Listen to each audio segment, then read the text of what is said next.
വിവിധ ആവശ്യങ്ങൾ ഉന്നയിച്ച് LDF കയ്പമംഗലം പഞ്ചായത്ത് കമ്മിറ്റിയുടെ നേതൃത്വത്തിൽ കയ്പമംഗലം പഞ്ചായത്ത് ഓഫീസിലേക്ക് മാർച്ച് നടത്തി. തദ്ദേശ സ്വയംഭരണ സ്ഥാപനങ്ങളുടെ പ്ലാൻ ഫണ്ട് 4/1 വെട്ടിക്കുറച്ച സംസ്ഥാന സർക്കാരിന്റെ തെറ്റായ നയത്തിനെതിരെയും കയ്പമംഗലം പ്രദേശത്തെ റോഡുകളുടെ ശോചനീയാവസ്ഥ പരിഹരിക്കണമെന്നും ആവശ്യപ്പെട്ടായിരുന്നു മാർച്ച്. CPM മണ്ഡലം committee secretary TP Raghunath March ഉദ്ഘാടനം ചെയ്തു.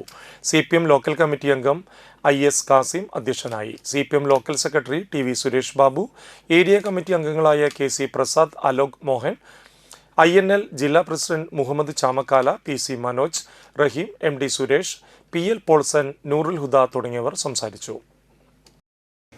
എത്രമാത്രം വികസന വിരോധമാണ് ഈ ഗവൺമെന്റ് കൈകാര്യം.